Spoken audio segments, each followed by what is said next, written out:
Hi hello నమస్తే welcome to 100 TV. నేను మీ anchor Naveen. ఈరోజు మన స్టూడియోలో బహుముఖ ప్రజ్ఞాశాలి స్పిరిచువల్ మెంటర్ అయినటువంటి సాయి కన్నం గారు మనతో స్టూడియోలో కొన్ని విషయాలు పంచుకోవడానికి సిద్ధంగా ఉన్నారు. సో అమ్మతో మాట్లాడి కొన్ని విషయాలు తెలుసుకునే ప్రయత్నం చేద్దాం. సో అమ్మ నమస్తే. అమ్మ నమస్తే. ప్రజెంట్ జరుగుతున్నటువంటి ఒక పెను సంచలనంగా మారినటువంటి ఈ విషయంలో ఐ మీన్ ఏదైతే కొండా సురేఖ గారు చేసిన అనుచిత వ్యాఖ్యల వెనుక అసలు ఈ వివాదం మొదలైనప్పటి నుంచి కూడా అంటే ఎక్కడంటే ఒక మీటింగ్ లో ఒక ఆయన ఆవిడకి దండేయడం జరిగింది. దానికి కౌంటర్ గా బిఆర్ఎస్ నాయకులు కానీ లేకపోతే టిఆర్ఎస్ అప్పటి టిఆర్ఎస్ కానీ దాన్ని ఒక రకంగా వ్యంగ్యంగా ట్రోల్ చేశారు. తర్వాత అయిపోయింది. కొండా సురేఖ గారు ఒక ప్రెస్ మీట్ పెట్టారు, తీవ్రంగా కూడా బాధపడ్డారు. మీరు అక్కలేరా లేకపోతే చెల్లిలేరా లేకపోతే ఇట్లా మహిళలు లేరా, ఇట్లా ఒక దండేసి నా విషయంలో మీరు ఎందుకు ఇలాగా ఇట్లా బ్యాడ్ గా తీసుకుంటున్నారు, ట్రోల్ చేస్తున్నారు అని అన్నారు. అయితే ఒక తల్లి గాని లేకపోతే అక్క గాని చెల్లి గాని లేరా అన్న ఆవిడ ఈ రోజున కేటీఆర్ గారిని విమర్శించే విషయంలో మళ్ళీ ఒక మహిళనే తీసుకొచ్చి వివాదంగా మార్చిన ఈ తరుణంలో ఎలా చూడాలి? నేను అదే అడుగుతున్నానండి డైరెక్ట్ గా. తల్లి సురేఖమ్మ, మీరు ఒక స్త్రీగా మిమ్మల్ని రాజకీయ నాయకులు కొందరు అవమానించినప్పుడు, హర్ట్ చేసినప్పుడు మీరు ప్రెస్ మీట్ పెట్టి మీ యొక్క బాధని మీరు ప్రజలందరికీ కూడా ఒక ఆడపడుచుగా చక్కగా తెలియచేశారు. అందరి సానుభూతిని ప్రేమను కూడా పొందారు. ఆ సందర్భంగా అవతల వ్యక్తినే అందరూ ద్వేషించారు, దూషించారు. ఎందుకంటే అవతల వాళ్ళు చేసింది తప్పు కాబట్టి. మరి ఈ రోజున మీరు చక్కగా ఒక మంత్రి స్థానంలో ఉండి అదే వ్యక్తిని విమర్శించవలసినటువంటి సందర్భం వచ్చినప్పుడు ఒక స్త్రీని, ముఖ్యంగా సమంతాని మధ్యలో తీసుకురావాల్సిన అగత్యము ఏమి వచ్చింది? అనేక మందికి ఆయన డ్రగ్స్ అలవాట్లు చేశారు, డ్రగ్స్ పార్టీలకు వెళ్ళారు, సినిమా వాళ్ళ ఏ కార్యక్రమాలు ఉన్నా ఏ పార్టీలు ఉన్నా అటెండ్ అయ్యారు అని ఇలాగా వ్యాఖ్యానించారు. అది అందులో కొంత వాస్తవం కూడా ఉండి ఉండొచ్చు. కానీ అది ప్రత్యేకించి ఒక వ్యక్తి పేరుని బయటికి తీసుకురావడం, అది ఒక సెలబ్రిటీ పేరుని, అది వాళ్ళ జీవితం వాళ్ళు కామ్గా జీవిస్తున్న వాళ్ళని అలా వేలెత్తి వ్యాఖ్యానించి ఎత్తి చూపడం అనేది ఎంత సబబు? మీరే ఆలోచించండి. అది న్యాయమా, ధర్మమా? అది మీరు చేసింది కరెక్ట్ పని అని మీ అంతరాత్మకు అనిపిస్తుందా? కానీ కాదు, మా ఎవరికి అనిపించట్లేదు.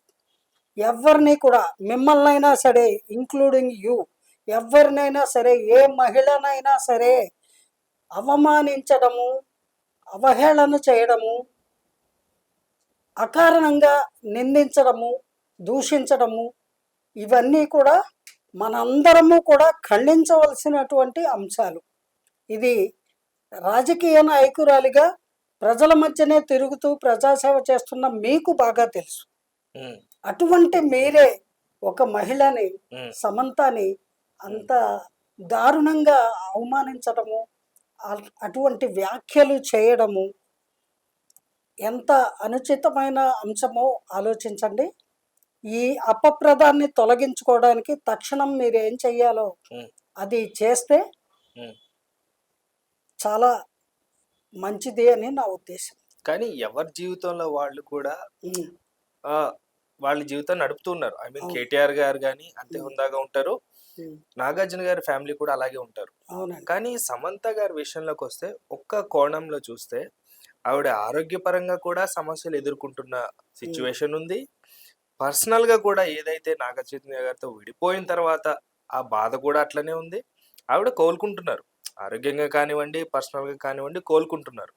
మళ్ళీ ఈ విమర్శ అనేది ఎంతో బాధాకరమైనటువంటి విషయమే కదా. అవునండి. ఒకటి, అసలు ఎవరు ఎటువంటి స్థితిగతుల్లో ఉన్నప్పటికీ కూడా ఒక స్త్రీ మరొక స్త్రీని అవమానించటం అనేది ఎంత మాత్రము సబబు కాదు. రెండోది, ఈవిడేం పొలిటీషియన్ కాదుగా, సమంత గారు పొలిటీషియన్ కాదుగా. మరి సాటి పొలిటీషియన్ని ఎవరినో మీరు ఏదో అనవలసిన సందర్భం వచ్చినప్పుడు వారిని అనాల్సింది. ఎందుకు సమంతని బయటికి తీసుకొచ్చారు మీరు? ఆ అవసరం ఏమొచ్చింది? మీరు ప్రత్యక్ష సాక్ష మీ కళ్ళ ముందు ఇవన్నీ జరిగాయా అని నేను ప్రశ్నిస్తున్నాను. నార్మల్ గా సినిమా వాళ్ళు అన్న ఓకే, కానీ కొంతవరకు కూడా అంత చులకన భావమా సినిమా వాళ్ళంటే?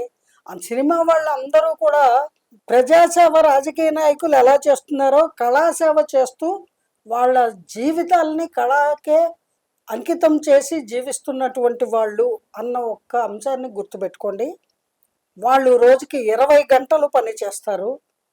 వాళ్ళకి మంచి పేరు, ప్రేక్షక లోకం నుంచి మంచి అప్లాసు వస్తే, వాళ్ళు తీసిన చిత్రాలు విజయవంతమైతే పొంగిపోతారు. వాళ్ళు పడిన శ్రమ మొత్తము కూడా మర్చిపోయి ఆనందిస్తారు.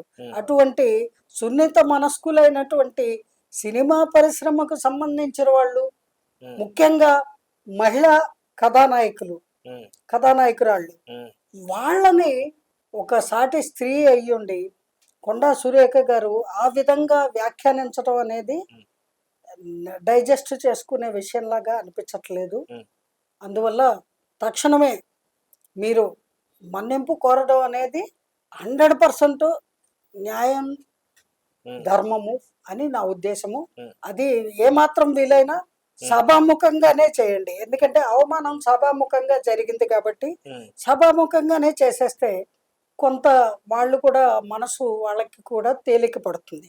లేకపోతే వాళ్ళందరి ఆ కుటుంబ సభ్యులు అందరి మనసులు కూడా అలాగే సమంత గారిని అభిమానించే కోట్లాది అభిమానులు అందరూ కూడా ఆ బాధని అనుభవిస్తూనే ఉంటారు. ఆ బాధ తీరేదాకా ఏదో ఒక విమర్శ మిమ్మల్ని చేస్తూనే ఉంటారు.